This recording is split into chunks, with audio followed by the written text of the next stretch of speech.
Hey, what's going on, Trojan family? Welcome to the USC LAFB show here on the LAFB network. We are Los Angeles sports, talking all things USC Trojans with you. Spring portal is officially open as of Wednesday. So far, no big departures. A few, but ones that I don't know if all of them were necessarily expected, but definitely not shocking. Wish these young men the best, but I don't think it was ones that were going to be ample to the USC Trojans' success this season. But I'll talk briefly on that. Quickly look at a few targets and visits. I'm actually going to put together this weekend. We'll see how fast the transfer portal moves. But I'm going to put together this weekend kind of top 5 targets for USC.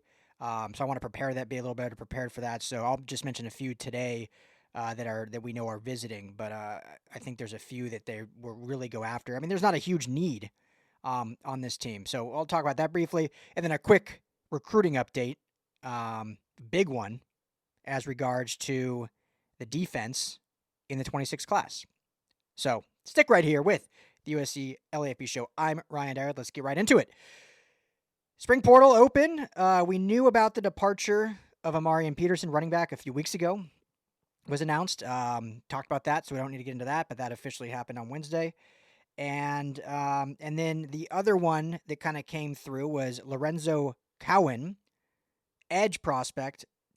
Or I guess he'll be a redshirt freshman. He's still currently, I know it's funny to talk about because the school year's not over yet, so he's still currently a true freshman. But he was in the 24 recruiting class, and talented kid, 6'3-ish, 215, perfect build for an edge player. But kind of, I think, again, things could change. I mean, he's super young, but kind of the trending was he was getting kind of buried down the depth chart. Now, edge is not a position that has a ton of depth right now, but it would have been very unlikely for him to see playing time this year. And based on the 25 kids coming in and this new 26 class that is really emphasizing the defensive line, the trenches, and some of those, kind of are those tweeners, edge, or, 3 techs, 5 techs, or sliding in line. It was just seeming like he was a little bit getting pushed out on the depth chart. And then also he is a Georgia kid from Savannah, Georgia. So, when I first announced it and wrote about it, I said potentially he's going to turn the SEC. He did already. Not even in the portal 24 hours. He signed with Kentucky in the SEC, obviously much closer to home there. So, again, you never want to see kids leave that committed here. You'd love to keep your recruiting classes all together. But this isn't one that, and I don't mean this in any disrespect, but one that I don't think will have a huge impact on this current roster. You think of kind of the starting rotation heading into the year when you look at specifically edge. You got Anthony Lucas returning. Obviously, Cam Fountain is going to be really involved this year, the true freshman, same class as Cowan. Braylon Shelby, now another year in the system. And then you look at, some of these incoming guys too, Jakeem Stewart, gonna be a true freshman, not even a freshman yet, still a high schooler, and he's just making waves in spring camp, and he can play all across the defensive line, so not even like a true edge, but I wouldn't be shocked seeing him play more edge early on, and then as he continues to grow and get even stronger and stronger, kind of move maybe more inside throughout his collegiate career, but he can play anywhere now. I mean, the dude's a beast. And they're going to get him playing time. I mean, he's that good already that he will get playing time. So you figure kind of the 3 I mentioned, Jakeem Stewart's going to be fighting for playing time as well. Elijah Newby, who is one of the top in terms of star rating prospects in the 24 class, one of the top ones, and they have now moved him from linebacker to that edge room. So interesting because the linebacker room is pretty thin. But I think based on his body size, maybe his speed, and obviously even being at practice, we don't get to watch like them outside of a few individual drills.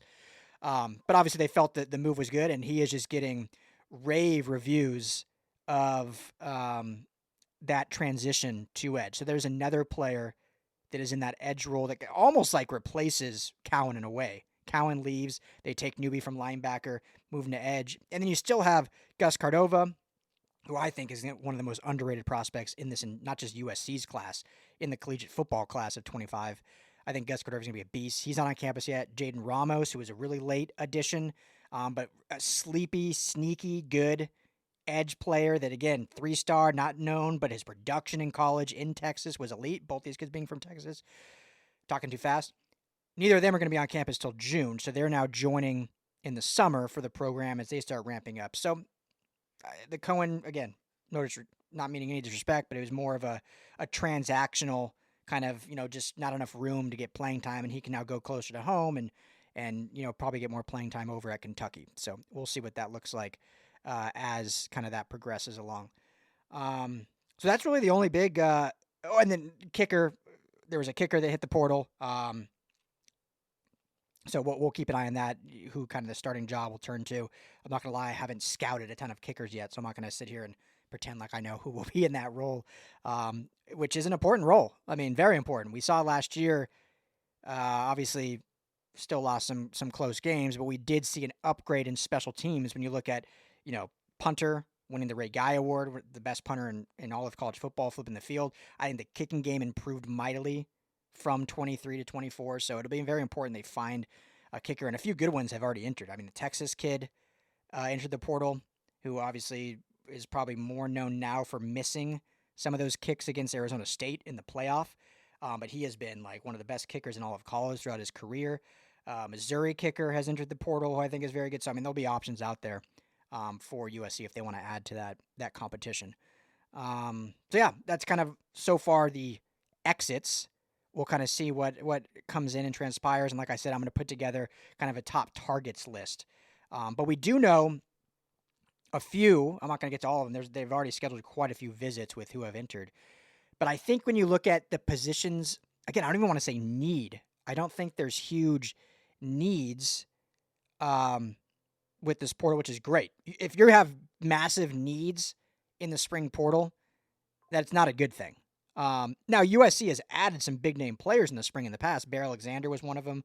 Jordan Addison was one of them, if I'm not mistaken. I'm trying to think back that far now. So it's not like that's spelling disaster if you have to do that, because there are big-name players. But the fact that they don't have any glaring needs is obviously a benefit, and now you can add a few almost like just to get richer, right? Add some depth.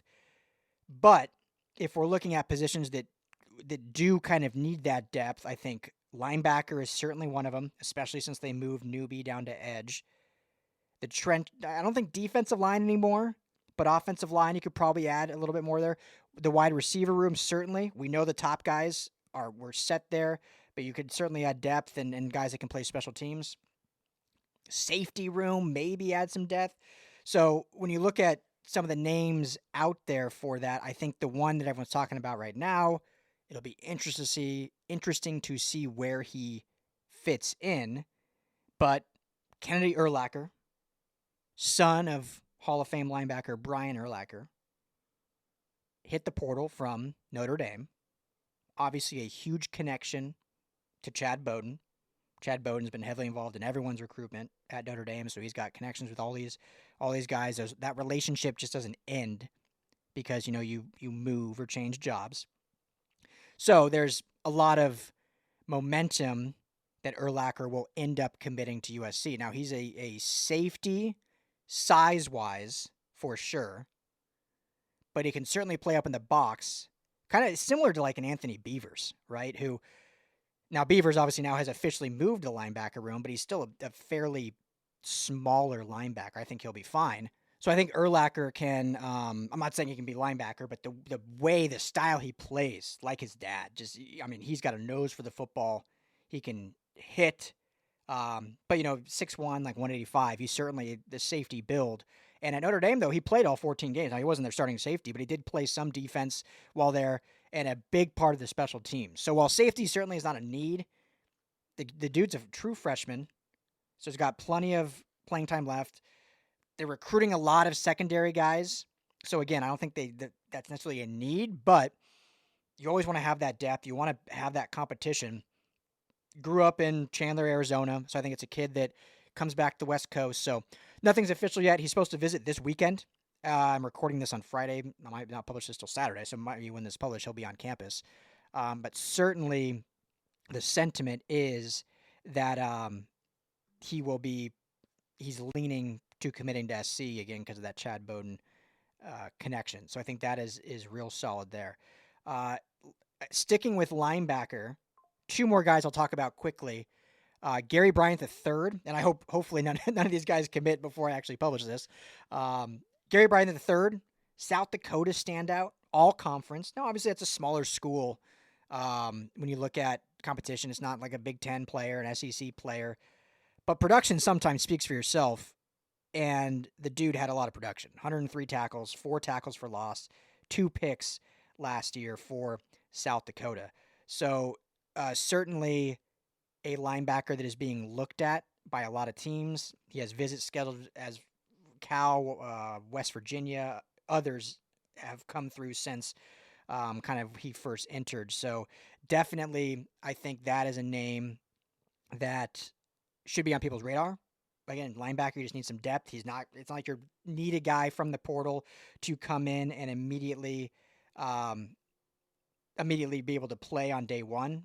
You get that depth piece that can potentially kind of be that role player. But if you need to, if any injuries, God forbid, something with Eric Gentry again, a guy that has, real playing time.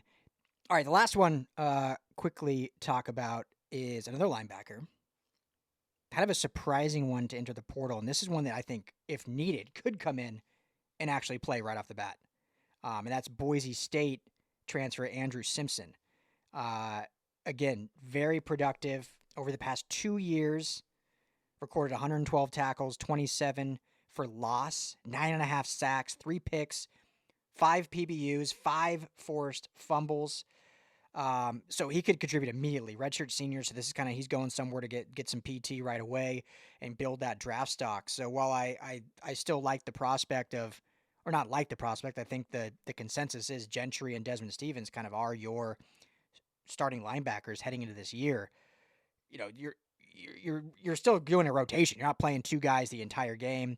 And again, God forbid someone gets injured, having someone that not only had that experience, played in the college football playoff, and I know Boise State's not necessarily one of those programs like Big Ten or SEC, but they're the premier kind of tier 2 program when you look at like Mountain West or any of those other conferences.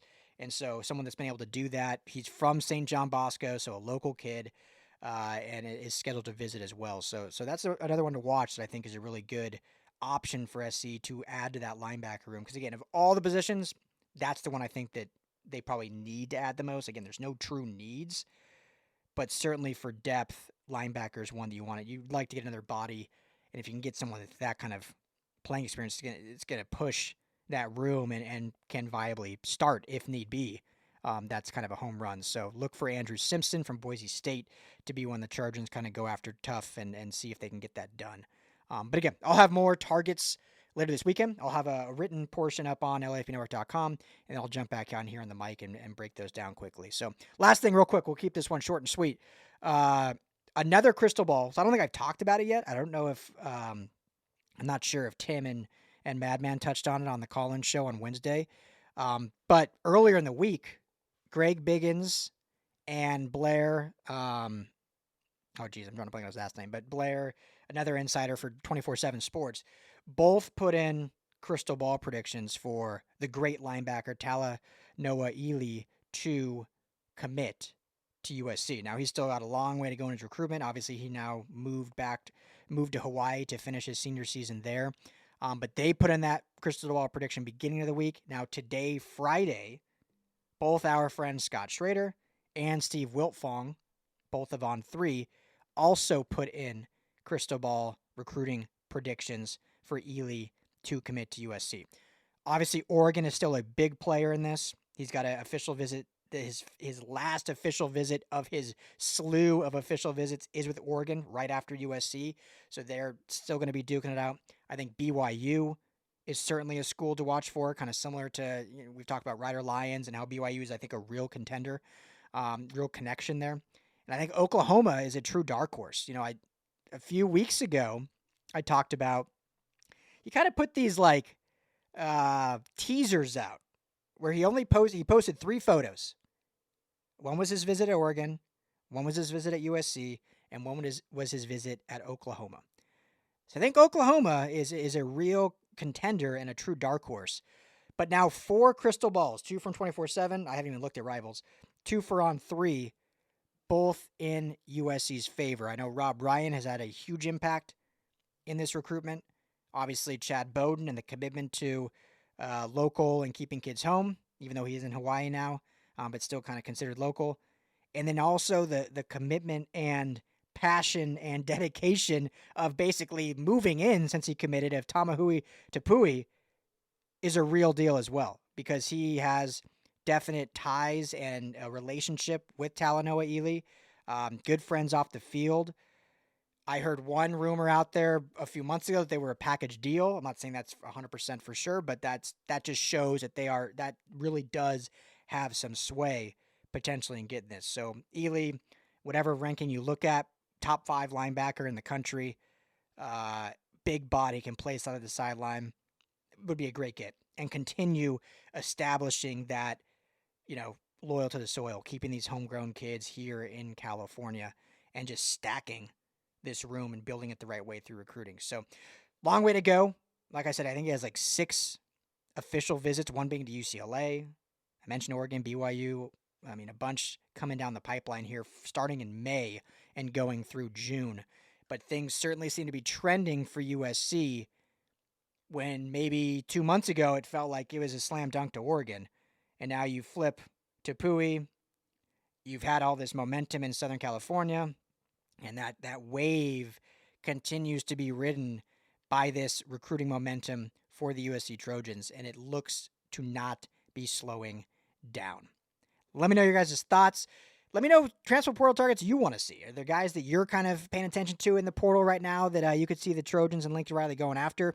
Again, I don't think they'll be real active, but I think they'll look to add 2 to 3 guys in this portal and guys that aren't expected to be day one impact players, but can be if needed. And Andrew Simpson, obviously, from Boise State is one of those. So let me know what you guys think. As always, thanks for hanging out with me. I'm Ryan Dyer. This is the USC LAFB show. Everyone have a blessed weekend. As always, fight on.